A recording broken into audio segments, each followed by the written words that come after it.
વિકસતા ભારત સાથેની અમારી આ વિશેષ રોકાણ યાત્રા ગુજરાતના અમદાવાદ, જી હા, આપણા અમદાવાદમાં આવી પહોંચી છે તેના આગળના પડાવ તરફ.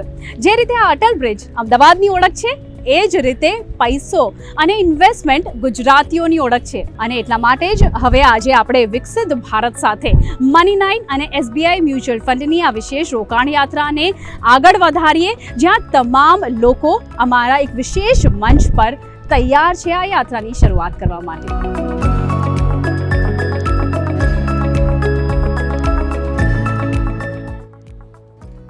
અમદાવાદનું હવામાન, સેન્સેક્સ અને નિફ્ટી હાલ બંને જ ખૂબ ગરમ છે. ભારતમાં મ્યુચ્યુઅલ ફંડ ઉદ્યોગની અસેટ અંડર મેનેજમેન્ટ આશરે 61 લાખ કરોડની છે, જેમાંથી માત્ર એકલા ગુજરાતમાં 4 લાખ કરોડથી વધુનું રોકાણ છે. એટલે કે ગુજરાત હાલ રોકાણની તરફ આગળ વધી રહ્યું છે.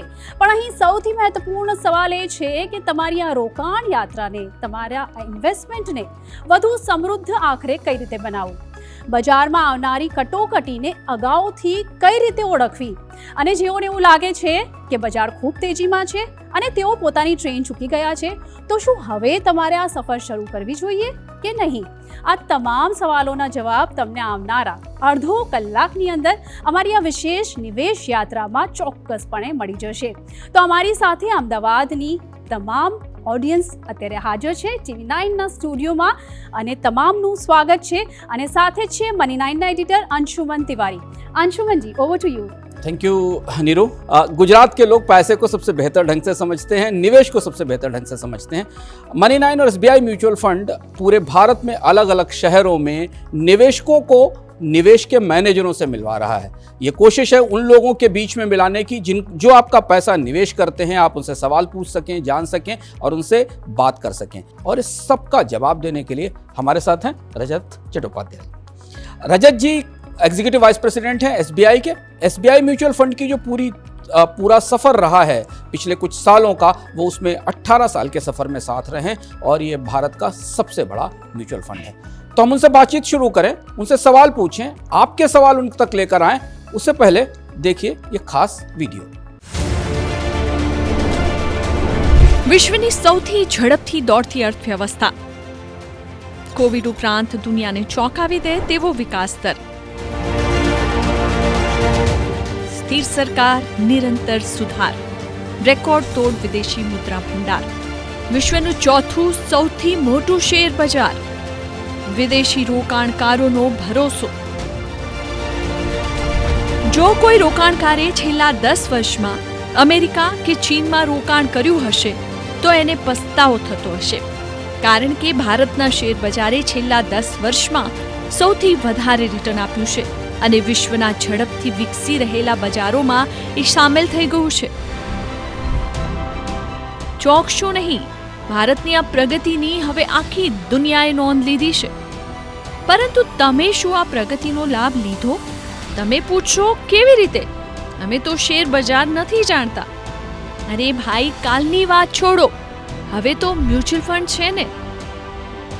ગત 10 વર્ષમાં લગભગ 5 કરોડ લોકોએ ભારતના વિકાસ સાથે પોતાની બચતને ચમકાવી છે, પોતાનું અને પરિવારનું ભવિષ્ય બનાવ્યું છે, કારણ કે તેમણે બચતની જૂની પરંપરા છોડીને ભારતના ગ્રોથ પર દાવ લગાવ્યો છે. જો તમે યુવાન છો તો મ્યુચ્યુઅલ ફંડમાં રોકાણ કરીને શરૂઆત કરો. તમે યોગ્ય સમયે યોગ્ય જગ્યાએ છો.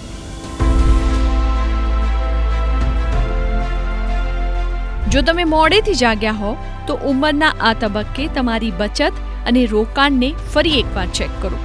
તમારા ભવિષ્યને સુખી બનાવવા મ્યુચ્યુઅલ ફંડમાં અસંખ્ય વિકલ્પો છે. અને જો તમે નિવૃત્ત હો તો તમારી બચત પર વધુને વધુ કમાણી કરો. તમારા જીવનની ઢળતી સાંજને ઉજ્જવળ બનાવો. આવો મળીએ SBI મ્યુચ્યુઅલ ફંડના એક્સપર્ટ્સને કે જે દેશનો સૌથી મોટો મ્યુચ્યુઅલ ફંડ છે. અમે જાણીએ છીએ કે મ્યુચ્યુઅલ ફંડ યોગ્ય છે, પરંતુ SBIના નિષ્ણાતો જણાવશે કે આ મ્યુચ્યુઅલ ફંડ યોગ્ય કેમ છે. તો ચાલો આગળ વધીએ વિકસતા ભારત સાથે. મ્યુચ્યુઅલ ફંડમાં કરાતા રોકાણો બજારના જોખમોને આધીન રહે છે. યોजना संबंधित બધા દસ્તાવેજો કાળજીપૂર્વક વાંચી લો. तो हमारा पहला सेगमेंट उनके लिए जो जल्दी शुरुआत करें, यानी वो लोग जिन्होंने अभी नौकरी शुरू की है, अभी कमाना शुरू किया है, अभी कारोबार में प्रवेश किया है, उनके लिए इससे अच्छा मौका कोई नहीं हो सकता। रजत, हम पहले सवालों की तरफ जाएं, उससे पहला सवाल, एक छोटा सा सवाल मेरी तरफ से। जो लोग नौकरी शुरू कर रहे होते हैं, जिनकी पहली दूसरी तनख्वाह आती है, वो एक बहुत सीधी बात जानना चाहते हैं कि वो अपनी सैलरी का कितना % हिस्सा म्यूचुअल फंड में निवेश करें, SIP के तौर पर वो कैसे शुरू करें। ये सवाल बहुत सारे लोग अलग अलग तरह से पूछते रहते हैं। आपका एक्सपीरियंस क्या है? मेरे हिसाब से तो इन लोग को म्यूचुअल फंड में इक्विटी का डेफिनेटली इक्विटी एसेट क्लास में उनको इन्वेस्ट करना चाहिए, क्योंकि आज की तारीख में अगर देखें कि आज के youngsters they are well aware in terms of what's happening in the industry. पहले 10 साल 20 साल पहले अवेयरनेस इतना नहीं था। आज इन लोग थोड़ा अवेयरनेस है, इंटरनेट है, सब कुछ दिखता है कि कौन से स्कीम्स अच्छे कर रहे हैं, कहाँ पे इन्वेस्ट करना चाहिए, कौन से स्कीम्स या कौन से एसेट क्लास में रिटर्न्स बन रहे हैं। तो उस हिसाब से तो मैं तो बोलूँगा कि इनको तो डेफिनेटली इक्विटी करना चाहिए। रही बात SIP या इन्वेस्टमेंट, मेरे हिसाब से ऑल सैलरीड पर्सन्स, उनके लिए तो I think SIP is the best way, क्योंकि एक बहुत इम्पॉर्टेंट है इनको जानना कि एक एक्सपीरियंस होना भी बहुत ज़रूरी है। Experience in terms of fund performance, experience in terms of risk, कि चलो मार्केट हर समय तो ऊपर नहीं जाएगी, मार्केट नीचे भी आएगी, तो वो रिस्क का एक ओवरऑल एक अंडरस्टैंडिंग भी होना बहुत ज़रूरी है। तब जाके उन लोग समझेंगे कि हाँ, थोड़ा पेशेंस भी अब हमारे साथ वो भी रहना बहुत ज़रूरी है। तब जाके उन लोग सीखेंगे कि लॉन्ग टर्म में इन्वेस्ट रहना is far better than a investment which is for a short term. But अगर पैसा अगर शॉर्ट टर्म के लिए है, मतलब उसको पढ़ाई के लिए अगर उसको प्लानिंग करनी है, तो एंड प्लानिंग पढ़ाई मतलब 1 साल के बाद उसको पोस्ट ग्रेजुएशन करनी है, या फिर क्योंकि काफ़ी सारे हैं जो नौकरी करने के बाद भी उन लोग पढ़ाई करना चाहते हैं या बाहर ओवरसीज़ जाना चाहते हैं 1 साल के बाद या 2 साल के बाद, फिर वो पैसे I think instead of equity वो पैसे I think to a larger extent hybrid fund में इन्वेस्ट करें तो बेटर रहेगा। चलते हैं नीरू की तरफ। सवालों को लेकर बहुत सारे लोग उत्सुक हैं सवाल पूछने के लिए। पहले सेगमेंट में हम जल्दी शुरू करें। कैसे सवाल हैं नीरू? આપણે ઓડિયન્સથી જાણીએ કે તમારા સવાલો શું છે. તમારું નામ? મારું નામ આયુષી છે. મારો સવાલ એ છે કે મારે ફર્ધર સ્ટડીઝ માટે પૈસા ભેગા કરવા છે. મારી જોબ હમણાં જ લાગી છે, તો હું કઈ રીતે પૈસા ભેગા કરી શકું જેનાથી મારી આગળ મને મદદ થઈ શકે? आई थिंक मेरे हिसाब से सबसे इम्पॉर्टेंट है कि अगर आपको ओवरसीज़ में अगर स्टडीज़ के लिए अगर आपको पैसे इकट्ठे करने हैं, तो सबसे पहले तो आपको हाइब्रिड स्कीम्स मेरे हिसाब से देखना चाहिए, क्योंकि that has a blend of debt and equity. आपका ये पूरा इक्विटी में इन्वेस्ट नहीं होता है, तो एटलीस्ट थोड़ा कुशन, थोड़ा सेफ्टी एंगल से अगर वो देखा जाए તો આપણે આગળ જાણીએ કે આખરે બીજા કયા સવાલો છે. તમારો સવાલ?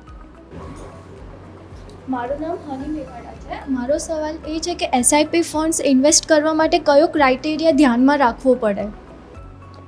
SIP इन्वेस्टमेंट करने के लिए एक तो आपको डिसाइड करना है कि मेरे को रिस्क कितना लेना है। अगर आपको रिस्क नहीं लेना है तो आप वो ऐसे भी फंड्स हैं हमारे म्यूचुअल फंड में जो आप डेट फंड्स में इन्वेस्ट कर सकते हैं, जहाँ पे आपका रिस्क बहुत मिनिमम होगा। मैं नहीं बोलूँगा कि उसमें रिस्क नहीं होगा, बिकॉज उसमें फाइनली यील्ड मूवमेंट के हिसाब से, मार्केट मूवमेंट, इंटरेस्ट रेट की मूवमेंट के हिसाब से वो फाइनली डिसाइड होता है। तो आपको अगर बहुत कम मिनिमम रिस्क अगर चाहिए तो आपके लिए इक्विटी या हाइब्रिड स्कीम्स डेफिनेटली वो सजेस्ट नहीं करते हम। तो आपको डेट के हिसाब से आपको देखना चाहिए, या तो फिर आपको अगर वो कंफर्टेबल नहीं है तो you can park that money in any fix deposit. I think that is also fair. But अगर आपको लगता है कि आप थोड़ा रिस्क ले सकते हैं, क्योंकि आज की तारीख में you are young, you can take much higher risk than anybody else, तो उसी हिसाब से, एंड प्लस आपका होराइजन 10 साल का है, क्योंकि एक रिस्क हो गया, दूसरा होराइजन हो गया, तो आपको इसी हिसाब से आपको डिसाइड करना है कि आपको इक्विटी में, और within equity you can go into a large and mid cap, flexi cap, और मे be ELSS scheme also which can give you a tax benefit. और अगर आपको दोनों के बीच में अगर प्रोडक्ट चाहिए तो फिर आप हाइब्रिड फंड्स में आप कर सकते हैं। और यहाँ से हम अपना पहला सेगमेंट खत्म करते हैं, रुकते हैं एक छोटे से ब्रेक के लिए। इसके बाद लौटेंगे और अब हम चलेंगे उन लोगों की तरफ जो पहले से बचत और निवेश कर रहे हैं पर दुविधा में हैं, म्यूचुअल फंड के दरवाजे से अंदर जाएं या बैंक की FD में ही रुके रहें। ब्रेक के बाद इस विशेष कार्यक्रम में आपका स्वागत है। विकसित भारत के साथ SBI म्यूचुअल फंड, मनी9 और TV9 नेटवर्क की विशेष प्रस्तुति। पिछले सत्र में हमने बात की थी उन लोगों पर जिन्होंने अपनी नौकरियां अभी शुरू की हैं, उन्हें बचत कैसे शुरू करनी चाहिए। और अब हम आ गए हैं दूसरे सत्र में उन लोगों के लिए जिन्होंने बचतें कर रखी हैं, जिनके पास बचत और निवेश उपलब्ध है, उनके लिए म्यूचुअल फंड क्या विकल्प देते हैं। उनके दिमाग में हमेशा यह रहता है कि उन्होंने जब बचत शुरू की थी तब म्यूचुअल फंड था नहीं, इसलिए उन्होंने इसकी गाड़ी कहीं उनसे छूट गई। रजत, ऐसे लोगों के जिन लोगों की हम बात कर रहे हैं, जिन मध्यवर्गीय परिवारों की या सैलरीज की बात कर रहे हैं या इवन सेल्फ एम्प्लॉयड की बात कर रहे हैं, ये वो लोग हैं जिनके पास उनके कुछ लाइफ गोल्स हैं। बेटी की शादी है, बच्चे की पढ़ाई है, मकान है, इस तरीके के लाइफ गोल्स हैं। म्यूचुअल फंड उनको इन जीवन के लक्ष्य हासिल करने में कैसे मदद कर सकता है, वो कौन सी ऐसी स्कीमें या कौन से ऐसे निवेश के विकल्प चुन सकते हैं जहां वो इसमें निवेश कर सकें। एक होती है कि जो घर खरीदना चाहता है, और दूसरा है कि चलो आफ्टर अ लॉन्ग पीरियड बच्चों का शादी कराना।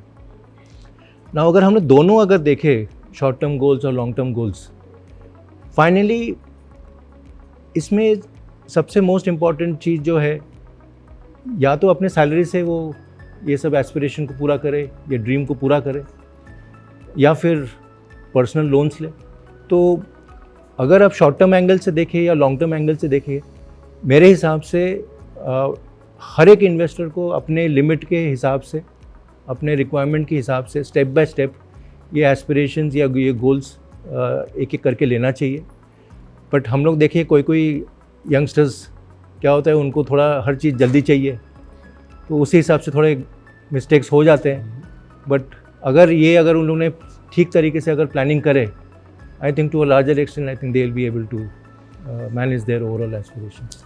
नीरू, ऐसे ही कुछ लोग हमारे पास मौजूद हैं जिन्हें लॉन्ग टर्म और शॉर्ट टर्म दोनों तरीके की इन्वेस्टमेंट की मदद चाहिए। खासतौर से वो लोग जिनके पास कुछ बचत उपलब्ध है या जो चाहते हैं कि वो पुरानी बचत के तरीकों से बाहर निकलें। जानते हैं तमारू नाम?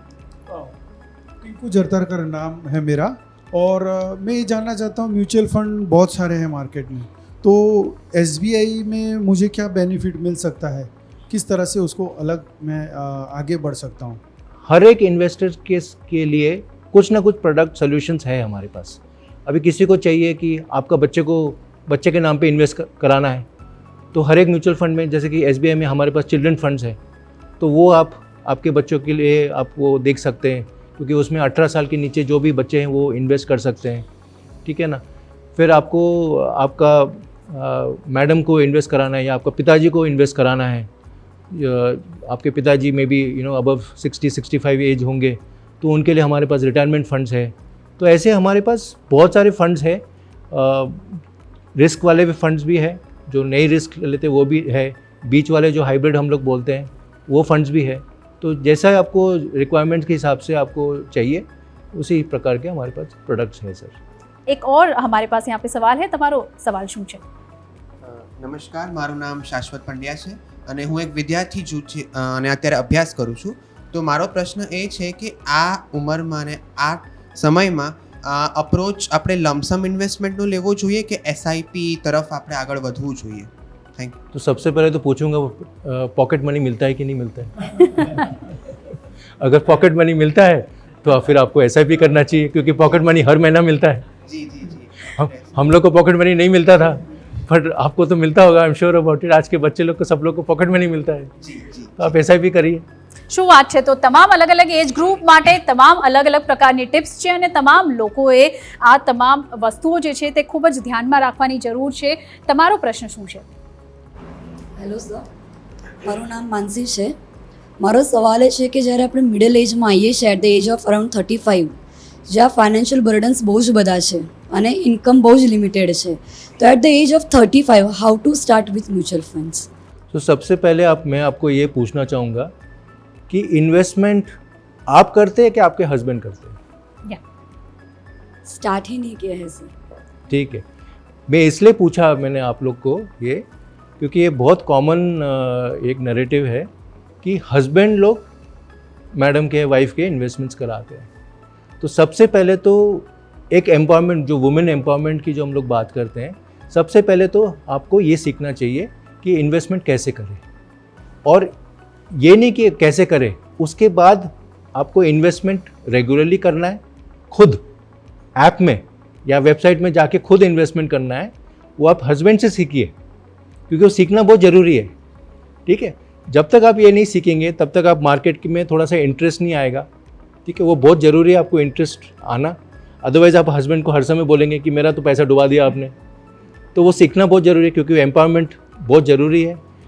तो दूसरा सत्र, रजत ने हमको 3 महत्वपूर्ण बिंदु बताए। एक तो ये कि म्यूचुअल फंड बाजार में निवेश के लिए सबके हिसाब से विकल्प उपलब्ध हैं। आप सोने चांदी में भी म्यूचुअल फंड के जरिए निवेश कर सकते हैं, ऐसे फंड्स अवेलेबल हैं। आप अपनी उम्र के हिसाब से, अपनी ज़रूरत के हिसाब से, अपनी जोखिम की एपेटाइट के हिसाब से, कितना रिस्क आप ले सकते हैं उसके आधार पर आप निवेश कर सकते हैं, पहली चीज़। और दूसरा ये कि रजत ने हमें ये बताने की कोशिश की कि म्यूचुअल फंड का रिटर्न फिलहाल बाजार में जो भी एसेट्स हैं, वो रियल एस्टेट भी उसमें शामिल है, उनकी तुलना में ज़्यादा कंसिस्टेंट है, बेहतर है। और बाजार गिरता भी अगर है तो म्यूचुअल फंड के निवेशकों को होने वाले नुकसान कम होते हैं, क्योंकि वो अपने लगातार निवेश के जरिए कंपाउंडिंग का फायदा उठाते हैं। यहां हम लेते हैं एक छोटा सा ब्रेक। आप जाइए कहीं नहीं, क्योंकि अगले सत्र में हम सबसे महत्वपूर्ण लोगों पर बात करने वाले हैं, जो अपनी जीवन की सांझ में है, रिटायर हो गए हैं, उनके पास बचतें उपलब्ध हैं, उन्हें म्यूचुअल फंड में क्या मिल सकता है। तुरंत लौटते हैं छोटे से ब्रेक के बाद।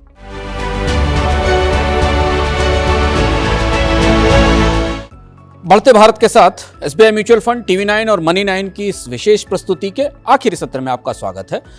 2 सत्र में हमने बात की थी युवा लोगों की, जिन्होंने अपनी नौकरी शुरू की, उनको के लिए म्यूचुअल फंड कैसे सही है, और उनके लिए जिनके पास बचतें उपलब्ध हैं, उनके लिए म्यूचुअल फंड कितना बेहतर है। और अब हम आ गए हैं तीसरे सेगमेंट में, उन लोगों का जो रिटायर हो चुके हैं, जीवन की सांझ में है, बचत उपलब्ध है, उन्होंने अपनी बचत कर रखी है, उसके लिए म्यूचुअल फंड का वो कैसे इस्तेमाल कर सकते हैं। हमारे पास कई सवाल भी हैं, लोग भी मौजूद हैं, हाथ उठा रहे हैं सवाल के लिए। मैं रजत से एक छोटा सा सवाल पूछता हूँ और उसके बाद आगे चलता हूँ।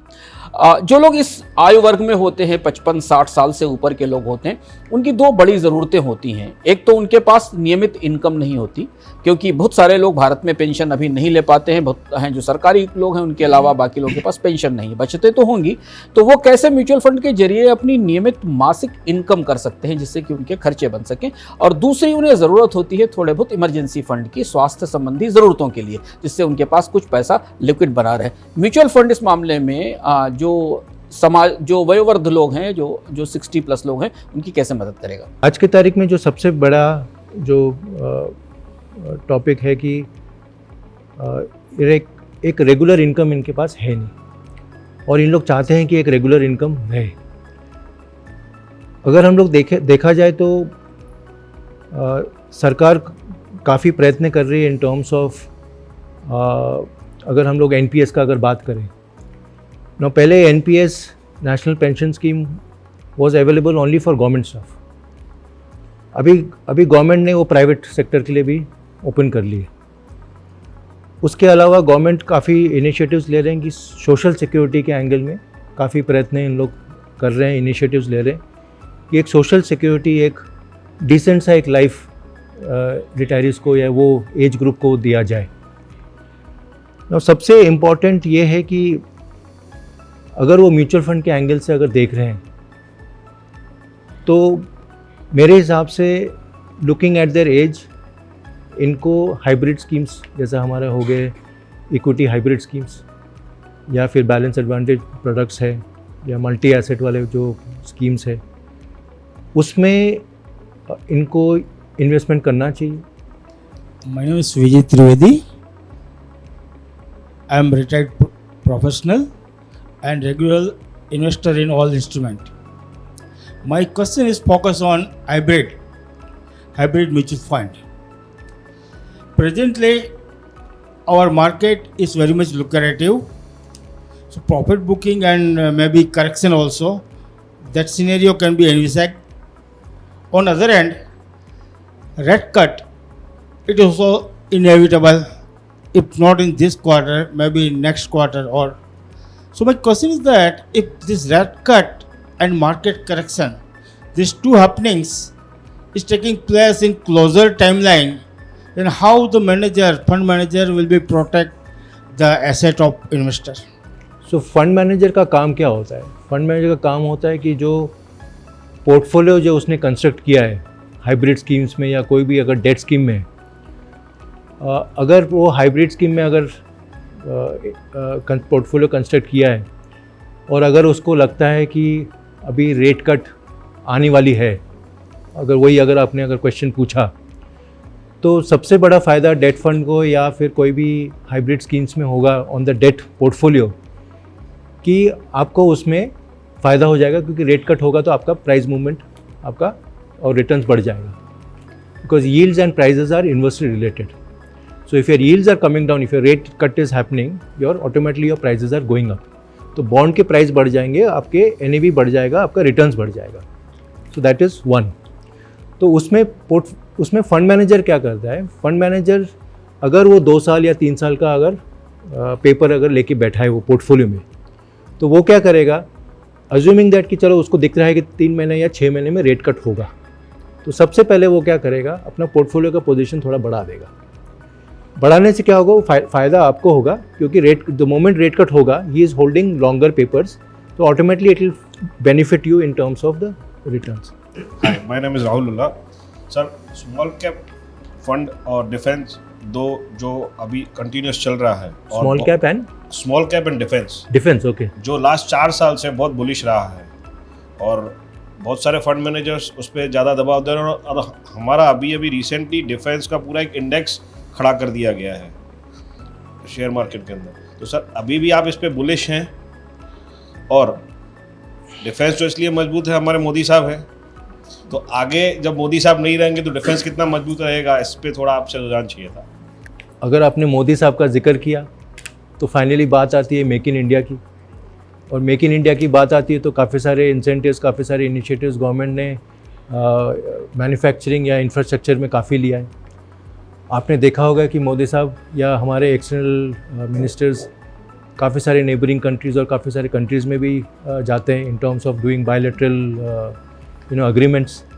काफ़ी सारे इंटरनेशनल ट्रेड्स काफ़ी सारे बढ़ गए हमारे. डिफेंस के एंगल से अगर हम बात करें तो काफ़ी सारे अगर आप देखोगे, most of the defence companies are all PSU stocks, और लास्ट 1 साल 2 साल में आप देख रहे हो कि PSU स्टॉक्स काफ़ी अच्छे कर रहे हैं and continuing to do well, because orders भी इतने सारे बढ़ गए हैं. तो आज की तारीख में काफ़ी सारे कंपनीज हैं जिनका order is as high as 1 lakh crore और मे बी 50,000 करोड़. तो डिफेंस के एंगल से अगर देखें तो ओवरऑल देखो, स्मॉल कैप बोलो या डिफेंस बोलो, because defence finally comes under the sector thematic and your that category.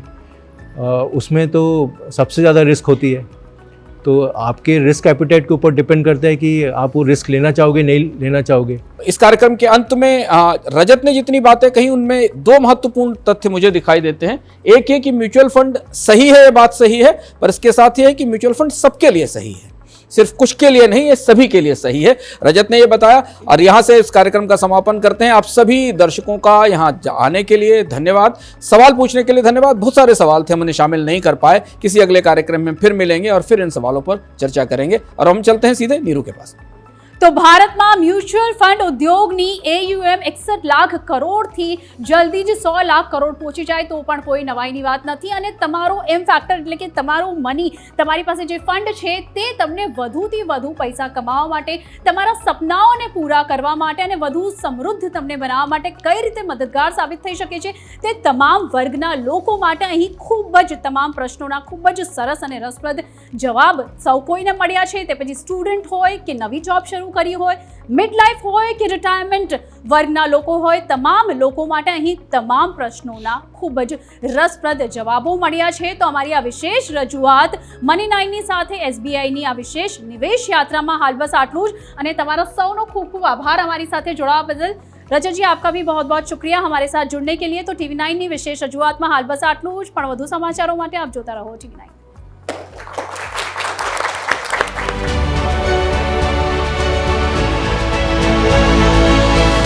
Mutual ફંડમાં કરાતા રોકાણો બજારના જોખમોને આધીન રહે છે. યોજના સંબંધિત બધા દસ્તાવેજો કાળજીપૂર્વક વાંચી લો.